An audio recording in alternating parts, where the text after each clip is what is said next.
tvkbla.com இணையதளம் மூலம் வாக்காளரை உறுப்பினராக மாற்றுவது எப்படி? உங்களது மொபைல் எண்ணை என்டர் செய்து ஓடிபி செலுத்தி உங்களுக்கு கொடுக்கப்பட்டுள்ள பூத்தை செலக்ட் செய்து கண்டினியூவை கிளிக் செய்யுங்கள். உங்களது வாக்குச்சாவடியில் உள்ள அனைத்து வாக்காளர்களின் விவரங்கள் திரையில் தோன்றும்.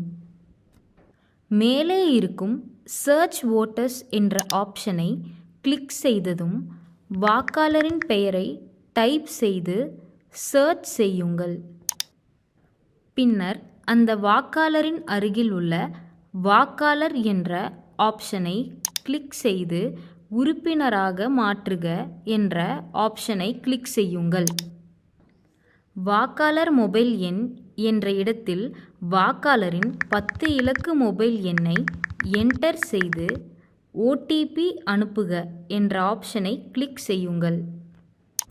இப்போது வாக்காளரின் மொபைலுக்கு 6 இலக்கு ஓடிபி மெசேஜ் வந்திருக்கும்.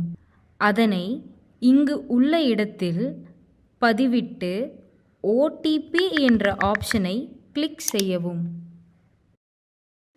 பின்னர் வாக்காளரின் புகைப்படத்தை அப்லோட் செய்து கொள்ளுங்கள். உறுப்பினராக மாற்றுக என்ற இங்கு கீழே இருக்கும் ஆப்ஷனை கிளிக் செய்யுங்கள். இங்கு கீழிருக்கும் ஆப்ஷனை கிளிக் செய்து கார்டை டவுன்லோட் செய்து கொள்ளுங்கள். இப்போது வாக்காளர் என்ற ஆப்ஷன் உறுப்பினர் என்று பச்சை நிறமாக மாறி இருக்கும்.